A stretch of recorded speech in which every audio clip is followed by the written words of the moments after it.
Look, sis, I am a firm believer that most of the time decisions made out of fear are the wrong decision. And I know a lot of y'all still aren't traveling because you're afraid to go alone. So I want to talk about solo travel and try to help you get a little bit over that fear, because I know a lot of y'all still aren't getting out there seeing the world because your travel buddy is either broke or don't want to go nowhere other than the DR. Maybe they don't want to get on a flight that's that long. Whatever the reason, you can't go because someone else can't go. And that's so unfair to do yourself like that. So let's talk about breaking through that fear of traveling solo so you can get out there and see the world.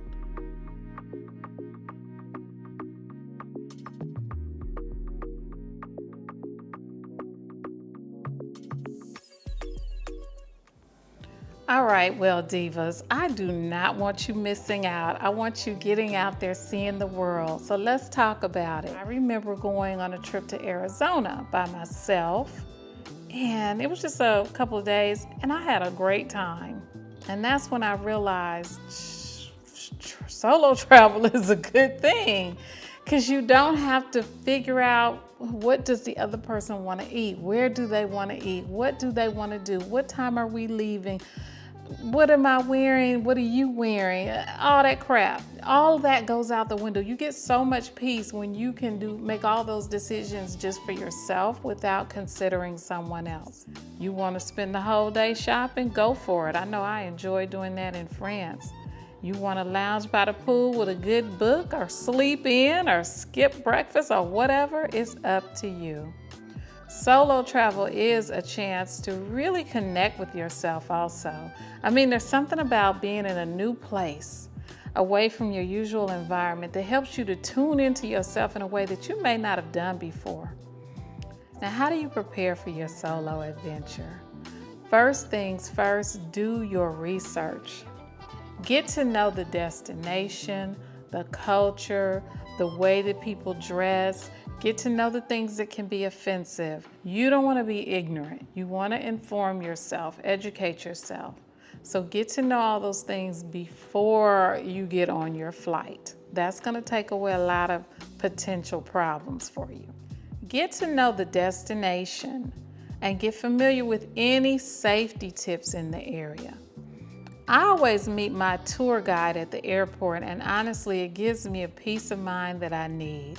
The tour guide is always someone local who knows the ins and outs, and if you have any fears or concerns, your guide will be there to help you. So far, I've been blessed to have some amazing tour guides who have been very accommodating, and we've stayed in touch over the years. Now, about safety, most places are just as safe or just as dangerous as the U.S., so do your research and have an idea of where you're going ahead of time. And again, you'll have your tour guide with you pretty much the whole time, so that's going to help with any safety concerns that you have.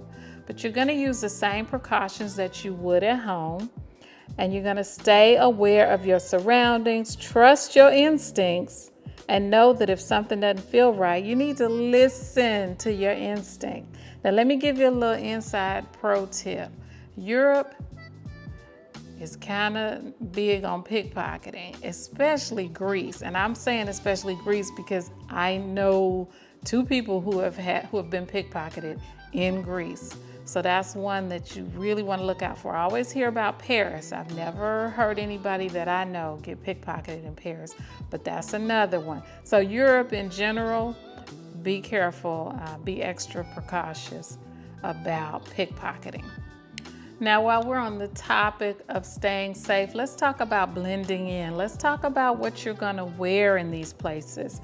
You need to have an idea of how the locals dress so that you don't stand out and attract unwanted attention as a tourist. Always make sure to dress appropriately for the culture. You want to be respectful. And again, you don't want to just stand out. So for me, I don't care. I'll walk around in a caftan if that's what everybody else is wearing, because I especially like caftans anyway. But if you're in a country where the women dress more conservatively, not only will it keep you from getting unwanted attention, but it's just respectful. Now let's talk a little bit about embracing the solo experience. One of the best things about traveling alone is the people that you're going to meet along the way. You might chat with some locals or you may connect with other travelers. Either way, this can be an opportunity to make new friends. I especially love meeting up with the ladies in our group and connecting with them for the first time, and we end up becoming friends, quite a few of us. One of the benefits of traveling with a group is that it is easier to meet people without feeling awkward if that is a concern of yours.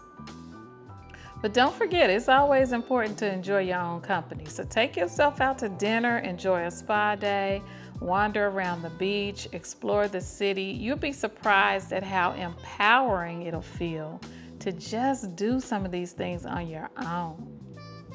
Now, if you're feeling like you're just really not ready for a solo trip where you've got to plan your own itinerary and find your own tour guide and all that, that's what our group is for. So of course you're welcome to go with us. Our next trip is Bali, coming up in October. Visit welldiva.com/Bali to get info on that one. We've got Morocco coming up a little later, or you just go to welldiva.com and see what's there, because there's plenty there for you, okay? And that can be your bridge to get you to, doing solo travel, or you may find that you like traveling with the group. I don't know. But you're not gonna know either until you go ahead and take that chance, okay? All right, sis, I thank you for tuning in to another episode of Selfish Saturday. Be sure to leave a comment. Let me know if you've got something to add to this conversation. And be sure to subscribe, like, and share this video. I'll see you next time. Have a great rest of the day.